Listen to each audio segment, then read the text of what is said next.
Hello guys, welcome to my channel Study Tips, and you can also search on YouTube at the rate Tips of Study 967.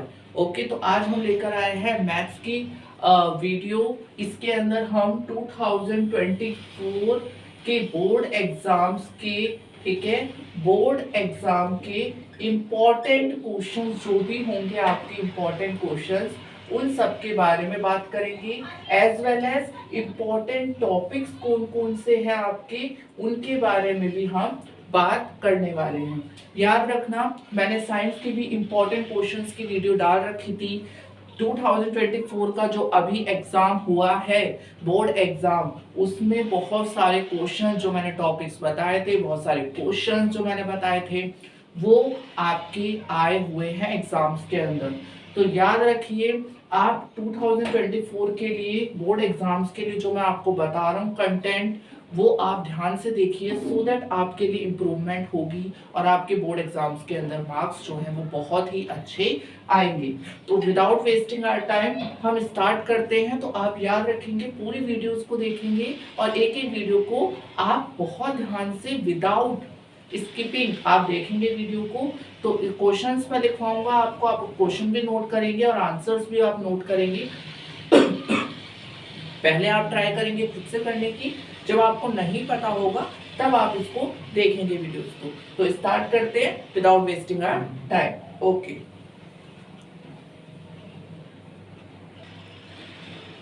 तो देखिए first question आपकी board पर ये देखिए क्या लिखा हुआ है कि आपको रूट्स बताने हैं फॉलोइंग क्वाड्रेटिक इक्वेशन के, यानी कि जो ये क्वाड्रेटिक इक्वेशन आपको दे रखी है, इसको आपके रूट्स बताने हैं। तो आप इन वाली, जब ये फ्रैक्शन में है, एक फ्रैक्शन में नहीं है, तो इनको कैसे करेंगे उसके बारे में आपको मैं समझा रहा हूँ। देखो, इसको करने के लिए आपको क्या करना पड़ेगा, इसके नीचे भी 1 लगाना पड़ेगा, so that numerator denominator numerator denominator numerator denominator same हो जाए। और 1 लगाने से तो कुछ भी प्रॉब्लम नहीं होती। अब देखो, नीचे एलसीएम जब लोगे तो क्या हो जाएगा, एलसीएम 5 आ जाएगा। यहाँ पर सेम एज इट इज आ जाएगा, माइनस लगाओगे, 1 5 जब 5 करोगे और x लगा दोगे, ठीक है। फिर माइनस का यहाँ पर 3 आ जाएगा, इज इक्वल टू में 0। जिसको नहीं अच्छे से पता है उसको याद रखना, एलसीएम लेने का तरीका 5 ले लिया, 5 के टेबल में 5 कब आता है, 1 पर आता है, तो 2 1 जा 2x² माइनस 1 के टेबल में 5 कब आता है, 5 पर आता है, तो यहाँ 5 से मल्टीप्लाई करेंगे, 5 को x से करेंगे तो 5x हो गया। माइनस में 5 के टेबल में 5 कब आता है, 1 पर आता है, तो 1 लिखेंगे, 3 1 जा 3 हो गया। आया समझ। उसके बाद इक्वल में 0 लगा दिए, जैसा हम लगाते हैं। अब इनको क्या करना है, क्रॉस मल्टीप्लाई करना है। क्या करना है, क्रॉस मल्टीप्लाई। क्रॉस मल्टीप्लाई करने के बाद क्या होता है, 2x² minus 5x minus 3 is equal to, इसको जब पूरी इक्वेशन को, न्यूमरेटर को जब हमने 1 से किया तो पूरी की पूरी एज इट इज आ गई। लेकिन जब हमने 5 को 0 से किया तो क्या हुआ, 5 को 0 से करने के बाद वो 0 हो गया, क्योंकि कोई भी नंबर कितना भी बड़ा हो, लेकिन यदि वो 0 से मल्टीप्लाई होता है तो आंसर 0 ही आता है। अब आपके पास एक इक्वेशन ये वाली आ गई। अब इस इक्वेशन को आप इसको सॉल्व करेंगे। कैसे ये इक्वेशन सॉल्व होगी पता है आप लोगों को, जल्दी से बताओ कैसे ये इक्वेशन सॉल्व होगी, फास्ट फास्ट जल्दी से ट्राई करें। अब देखो, इसके अंदर क्या करना पड़ेगा आपको, 2 और 3 का, जिसको नहीं पता फैक्टर सॉल्व करने के लिए फैक्टराइजेशन प्रोसेस से पहले और लास्ट वीक का क्या होता है, मल्टीप्लिकेशन होता है। तो 2 3 जा 6, 6 हम मल्टीप्लाई कर देंगे। यहाँ पर 6 जब हमने कर दिया, इसको थोड़ा साइड में कर लेते हैं, यहाँ पर कर दिया 6 से, तो 2 3 जा 6 हो गया, 3 1 जा 3 हो गया, आया। अब आपको फैक्टर्स ऐसे बनाने हैं कि ये 5 बीच में आ जाए। तो देखो, एक चीज और याद रखनी है, 3 2 जा 6 होता है। 6 और 1 को अगर हम मल्टीप्लाई करते हैं तो क्या आ जाएगा, 6 आ जाएगा। अगर हमें बड़ा साइन माइनस का चाहिए तो माइनस का हम ये लगा देते हैं, तो इससे माइनस का ये आ जाएगा। दूसरी बात, -6 + 1 कितना होता है, -5। तो मल्टीप्लाई करने के बाद आपका ये वाला आंसर आना चाहिए, और प्लस करने के बाद आपका, प्लस या माइनस करने के बाद आपका यह आंसर आना चाहिए। तो हमारे दोनों फैक्टर सेम टू सेम बन गए। क्या आएगा इसका आंसर, -6 + 1, -6 + 1 आएगा। तो अब इसको जल्दी से सॉल्व कर लेते हैं, -6 + 1, ठीक है, आ गया। अब देखो, 2 और 6 के अंदर कॉमन 2 आएगा, x कॉमन है, x आएगा, x यहाँ पर है, 2 के टेबल में 6 कब आएगा, 3 पर आएगा, ठीक है। अब आपका क्या आएगा यहाँ पर, प्लस का 1 कॉमन लोगे, x माइनस 3 आ जाएगा, 0 के इक्वल आ जाएगा। अब बाहर वाले को एक ब्रैकेट में ले लो, दिख रहा है आपको? नहीं दिख रहा है, यहां से नहीं दिख रहा है आपको, ठीक है कोई नहीं। इस वाले का जो है इसके बाद वाला पार्ट मैं यहां करा देता हूं, ठीक है। तो देखो 2x प्लस 1 और x माइनस 3 दो फैक्टर आ गए, ये किसके इक्वल है? 0 के इक्वल है, ठीक है। ये किसके इक्वल है? 0 के इक्वल है। तो आप क्या करेंगे? 2x plus 1 is equal to में 0, तो 2x is equal two plus का 1 उधर जाकर माइनस का 1, और x की वैल्यू कितनी आ गई? -1 अपॉन में 2 आ गई। एक फैक्टर आपका ये निकल आया। दूसरे फैक्टर के लिए x माइनस 3 को 0 के इक्वल रखना पड़ेगा। इसको 0 के इक्वल रखो, इसको 0 के इक्वल रखो, दोनों को 0 के इक्वल रखना पड़ेगा, ठीक है। तो x माइनस 3 था, उधर जाकर माइनस का 3 प्लस का 3 हो गया, तो आपकी x की वैल्यू कितनी आ गई? प्लस का 3 आ गई। तो ऐसे क्वेश्चन होंगे, पहले आप न्यूमरेटर और डिनोमिनेटर को इक्वल कर देंगे और उसके बाद इस तरीके के प्रोसीजर से इस तरीके के क्वेश्चन सॉल्व कर देंगे, ठीक है। ये आपका क्वेश्चन जो था वो 2 नंबर का था। एक एक मार्क्स इंपॉर्टेंट है, 1 मार्क क्वेश्चन हो, 4 मार्क्स क्वेश्चन हो, 3 मार्क्स क्वेश्चन हो, कोई भी मार्क का क्वेश्चन हो, each and every question is very important for 2024 board exam.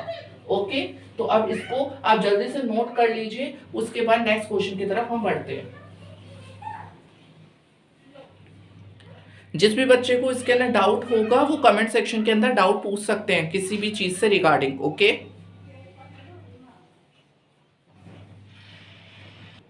Okay, second question आ गया आपका। सेकंड क्वेश्चन देखिए, if the surface area of two spheres is in the ratio 4:9 then the ratio of their radii is, वो बोल रहा है यदि surface area दो स्पेयर हैं, उनके सरफेस एरिया जो है वो इस रेशियो में है 4:9 के अंदर, तो रेडियाई के रेशियो क्या होंगी? आपको पता होना चाहिए रेडियस जो होता है वो सिंगुलर के लिए होता है और रेडियाई जो होता है वो प्लूरल रेडियस के लिए होता है। तो आपको रेडियाई बतानी है, यानी कि एक स्पेयर अलग है और एक स्पेयर अलग है। तो उसके लिए क्या करना पड़ेगा, जल्दी से देखिए।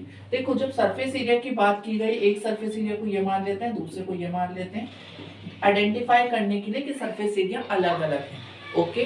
तो 4:9 को हम लिख सकते हैं 4/9। अब फॉर्मूला लिखेंगे, सरफेस एरिया, पहले जो सरफेस एरिया जो होता है स्फीयर का वो क्या होता है? 4πr²। याद रखना, रेडियस इसमें 1 लेंगे और नीचे वाले रेडियस क्या लेंगे? 2 लेंगे, ठीक है, ताकि रेडियस भी अलग अलग आइडेंटिफाई हो सके। अब एक चीज याद रखना, 4 से 4 कट गया, पाई से पाई कट गया। ये ट्रिक होती है, बच्चे बहुत बड़ा बड़ा कैलकुलेशंस कर देते हैं, उसके बाद सॉल्व करते हैं। तो 1 मार्क के क्वेश्चन, 2 मार्क के क्वेश्चन इस तरीके से सॉल्व हो जाएंगे इजीली। 4 से 4 कटा, पाई से पाई कटा। अब क्या बचा आपके पास? जो बचा वो बचा r1 का स्क्वायर और r2 का स्क्वायर, ठीक है, r1 का स्क्वायर और r2 का स्क्वायर। r1 का स्क्वायर हो गया आपका 4/9, स्क्वायर हटेगा, इसका भी स्क्वायर हटेगा, तो r1 r2 हो गया आपका, इसका भी आप 4 और 9, इन दोनों का ही अगर आप रूट लगा देंगे तो क्या बचेगा, आप खुद बताइए। इधर 4 का 2 बचेगा और 9 का 3 बचेगा, तो r1 रेशियो r2 कितना हो गया आपका? 2:3। क्या आ गया रेशियो? 2:3 आ गया। तो आपको समझ में आ रहा है, बाहर की जो भी वॉइसेस हैं उसको थोड़ा नेगलेक्ट करिए, ठीक है। आपको इस तरीके के क्वेश्चन समझ में आ गए होंगे कि सरफेस एरिया जब भी दे रखा होगा तो आप रेडियस कैसे निकालेंगे। ऐसे ही वॉल्यूम का क्वेश्चन अगर कोई आएगा, किसी का वॉल्यूम दे रखा है, ठीक है, रेशियो के अंदर, तो आप उनके रेडियाई बताइए, कोई भी चीज़ बताइए, तो दोनों को अपॉन में रखिए, जो कट रहा हो आपका, जो कैंसिल आउट हो रहा हो, आप पहले उसको कैंसिल आउट कर देंगे और फिर उसके बाद इसको सॉल्व कर देंगे अच्छे से। समझ में आ रहा है आपको? समझ में आ रहा होगा, ओके। इसको नोट करिए, फिर उसके बाद नेक्स्ट क्वेश्चन पे मूव करते हैं।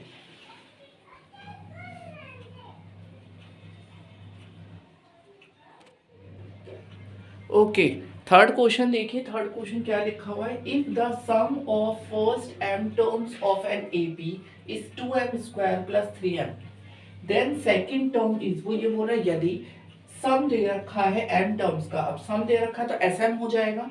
अगर सम दे रखा है m टर्म्स का तो हम इसके सॉल्यूशन में लिखेंगे SM क्या दे रखा है? 2m² plus 3m। तो सेकेंड टर्म क्या होगी? सेकेंड टर्म क्या होगी? तो इसको सॉल्व करने के लिए सबसे पहले आप S1 निकाल लो और S2 निकाल लो। ठीक है, S1 निकाल लिया। ठीक है, S1 निकालने के लिए m की जगह पर आपको 1 रखना है, तो m की जगह पर 1 रखेंगे, 1 रख दिया यहाँ पर और इधर भी 1 रख दिया। तो इसको सॉल्व करने पर ये हो गया 1 प्लस 3 बन जा 3, तो ये हो गया 2 प्लस 3, ये हो गया 5, यानी कि S1 आपका 5 आ गया। पहले जितना बोलो उतना कर लो। S1 निकाल लिया, फिर S2 निकाल लो। S2 निकालेंगे 2 इंटू 2 का स्क्वायर, क्यों, अब m की जगह पर आपको 2 रखना है, प्लस 3 इंटू 2, तो क्या हो गया 2 इंटू 2 का स्क्वायर 4 प्लस 3 2 जा 6, तो 4 2 जा 8 प्लस 6 8 6 प्लस करोगे तो 9 10 11 12 13 14 14 आ गया आपका S2। अब जो मोस्ट इंपॉर्टेंट आपको याद रखना है, ये आप कहीं पर नोट भी कर ले, नोट आउट। क्या करना है आपको कि S1 और A1 दोनों बराबर होते हैं, और अगर S2 में से S1 चला जाए, S2 में से S1 चला जाए तो वो आपका A2 बनाता है। S2 में से S1 चला जाए तो वो A2 बनाता है। आपको सेकंड टर्म ही फाइंड आउट करनी है, यानी कि आपका A1 इसके हिसाब से, कंडीशन के हिसाब से A1 आपका कितना हो गया, 5 हो गया, बट आपको जो A2 फाइंड आउट करना है वो तो आपको पता नहीं है। तो उसका फॉर्मूला निकालने का क्या होता है कि S2 में से यदि S1 माइनस हो जाए तो S2 आपका 14 है, उसके बाद S1 कितना है आपका 5, तो S1 S2 में से S1 चला गया, यानी कि 14 में से अगर S1 5 चला गया तो कितना बचेगा, 14 में से 5 गया तो कितना बचेगा आपका 9 बचेगा। कितना बचेगा, 9 बचेगा। तो सेकंड टर्म क्या हो गई, सेकंड टर्म जो है वो आपकी क्या हो गई, 9 हो गई। जिसको भी समझ ना आया हो वो आप एक बार इसको फिर दोबारा देखिए, बाकी बड़ा सिंपल है। अगर आपको एसएम की फॉर्म में दे रखी होगी तो आपको S1 S2 निकालना है, जो भी पूछा होगा वो आप कर लेंगे। ठीक है, चलिए इसको नोट करिए और नेक्स्ट क्वेश्चन की तरफ मूव करते हैं।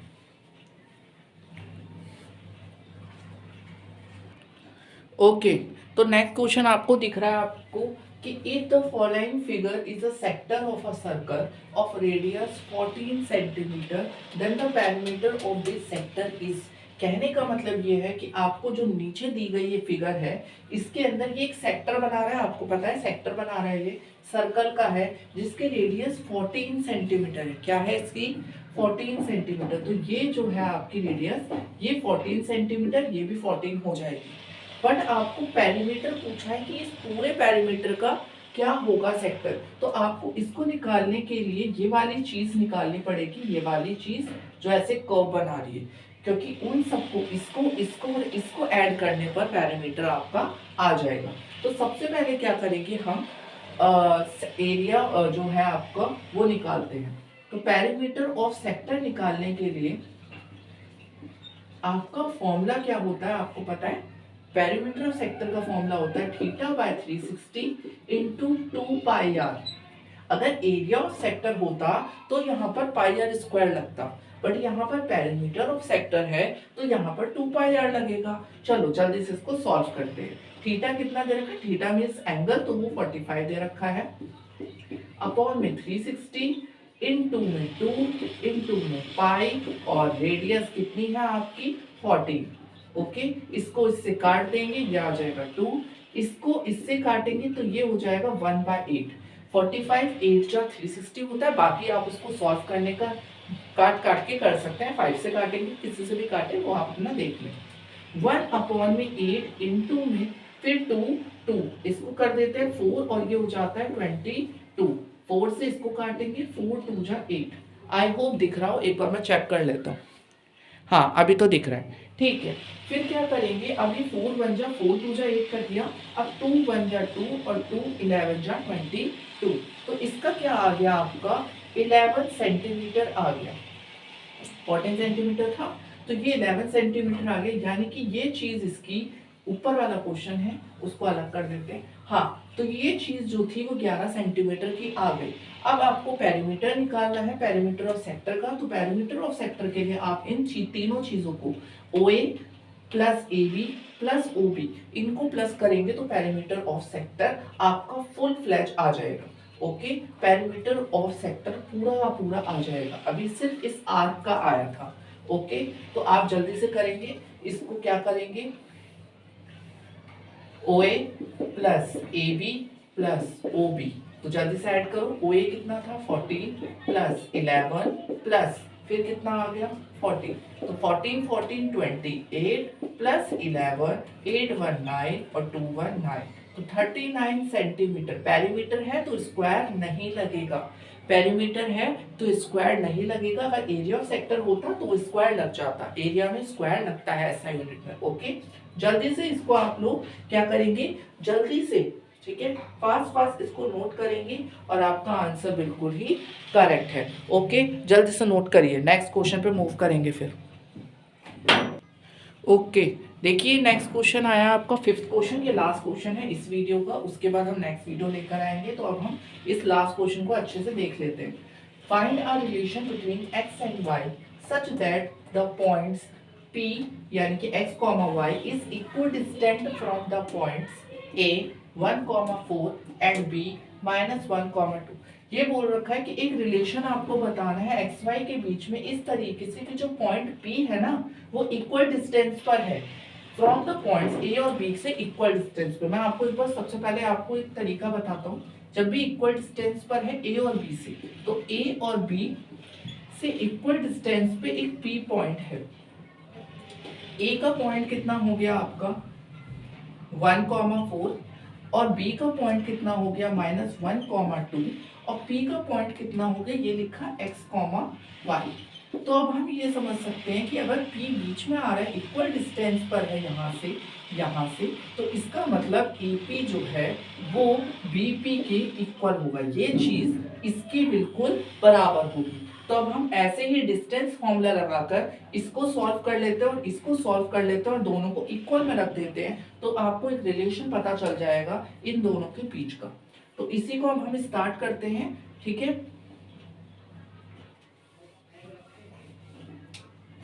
ठीक है, शॉर्ट में इसको बना लेते हैं, एक चीज यहाँ पर शॉर्ट में बना लेते हैं सो दैट हमें प्रॉब्लम ना हो। ठीक है, ये A पॉइंट और ये B point -1,2, P point x, y और आपका A पॉइंट 1,4। एक बार चेक कर लेते हैं सो दैट गलती बिल्कुल ना हो। 1,4 x, y और -1,2। अब हम फॉर्मूला लगाते हैं। हमारा फॉर्मूला क्या है, AP = BP। ठीक है, AP = BP। पहले फॉर्मूला लिख लेते हैं। फॉर्मूला लिख लेते हैं, क्या होता है x2 - x1 का whole square plus y2 - y1 का whole square is equal to BP का फॉर्मूला क्या आएगा, इसी तरीके से आएगा x2 - x1 का whole square plus y2 - y1 का whole square. It is clear, it is clear और नॉट? यस। अब देखो पहले इसके लिए x1 x2 ये होगा, x1 ये x2 ये, y1 ये y2 ये, लेकिन नेक्स्ट वाले के लिए BP के लिए क्या हो जाएगा, ये x1 ये x2। ओके, इतना तो आपको पता ही होगा। आई होप दिख रहा हो, एक बार मैं चेक कर लेता हूँ। हाँ दिख रहा है आपको, फॉर्मूला तो सबको आता है, अगर नहीं भी विजिबल होगा तो भी आपको पता चल जाएगा। ओके, तो जल्दी से अब हम क्या करते हैं, स्क्वायरिंग बोथ साइड कर लेते हैं।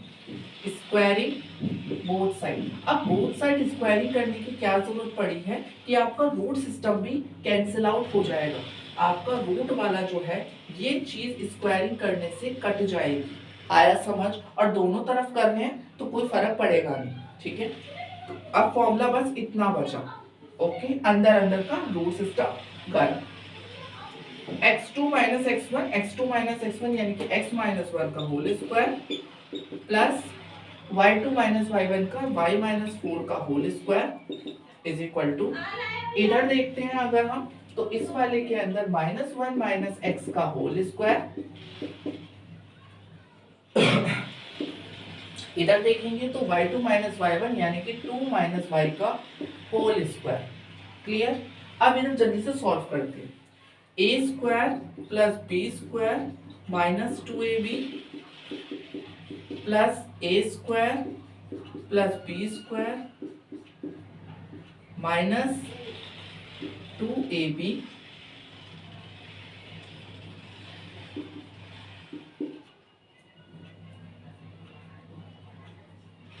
ठीक है, -2ab सॉल्व कर लिया। यहाँ क्या आ जाएगा सॉल्व करने पर, x² + 1 का square 1 - 2x plus y square plus 16 minus 8y कितना आ जाएगा, x square plus 1 minus 2x plus y square plus 16 minus 8y।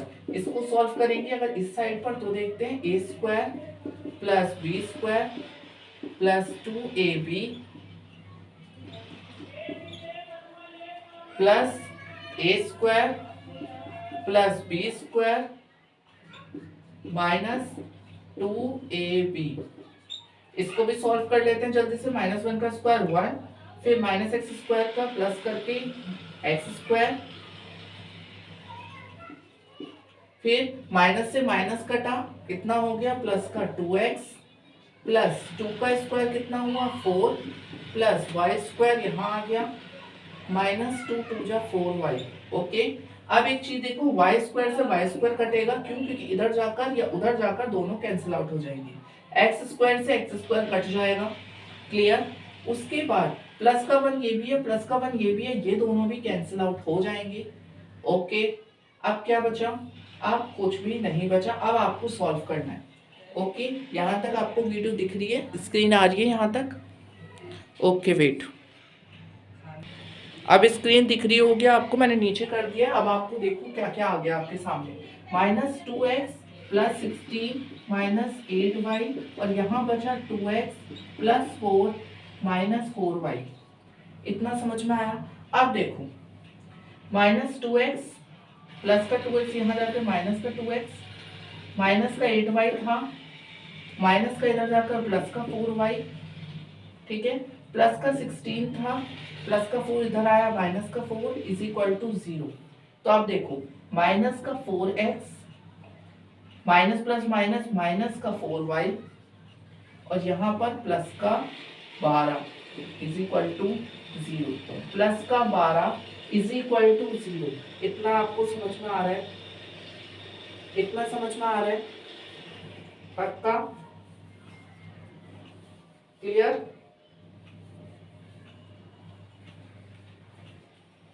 Confirm हो गया ये चीज? अब इसको क्या करेंगे, मल्टीप्लाई करेंगे, ठीक है, मल्टीप्लाई करेंगे, 4 कॉमन ले लेंगे, माइनस का 4 कॉमन लो, तो यहाँ क्या बच जाएगा, प्लस का x, यहाँ माइनस कॉमन लिया तो प्लस का y, यहाँ माइनस हो गया तो कितना हो गया 3 हो गया, इज इक्वल टू में कितना आ गया 0। आया कि नहीं आया?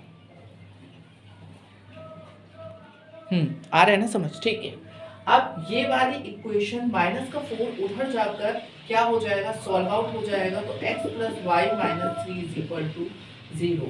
ये आपका करेक्ट आंसर आ जाएगा इस इक्वेशन का, x plus y minus 3 is equal to 0, और वो ही आपका एक रिलेशन बताएगा x और y के बीच में, ये इक्वेशन। तो होपफुली आपको ये क्वेश्चन समझ में आया हो। 5 क्वेश्चन मैंने इस वीडियो में कराए हैं, 15-20 मिनट में करा दिए आपको, तो होपफुली आपको समझ में आया हो। कोई भी इश्यू होगा वीडियो के रिगार्डिंग, कोई भी चीज़ समझ में नहीं आई होगी, आप कमेंट सेक्शन में पूछेंगे, और कमेंट सेक्शन के अंदर पॉजिटिव कमेंट करिए, सो दैट आप मुझे भी मोटिवेशन मिले और आपको भी मोटिवेशन ये मिले कि आपको और ज़्यादा पढ़ना है। जब आप खुद मोटिवेट होंगे खुद से, तो आप क्या करेंगे, दूसरों को भी मोटिवेट कर पाएंगे, ठीक है। और एक चीज़ और याद रखिए, कोई भी क्वेश्चन जो मैं करा रहा हूँ उसको स्किप मत करिए, आपके फायदे के लिए ही बोल रहा हूँ, ठीक है। दूसरी बात, आपको इससे पहले भी मैंने कुछ वीडियोस बना रखी हैं इंपॉर्टेंट क्वेश्चंस की, मैथ्स की, उसको भी देखिए, प्लीज़ उसको देखिए। साइंस का पेपर काफ़ी मेरा बताया हुआ आया है, और पहले भी मैंने काफ़ी चीज़ें आप लोगों को बताई हैं, तो आप उस चीज़ का ध्यान रखिए। और वीडियो अच्छी लगी हो तो लाइक करिए, सब्सक्राइब करिए, और अपने फ्रेंड्स को शेयर करिए ज़्यादा से ज़्यादा, सो दैट मुझे मोटिवेशन मिले और मैं एक दिन के अंदर काफ़ी वीडियो बना सकूँ। मेरे पास टाइम नहीं होता, अपना बिजी शेड्यूल छोड़कर मैं आपके लिए वीडियो बनाता हूँ।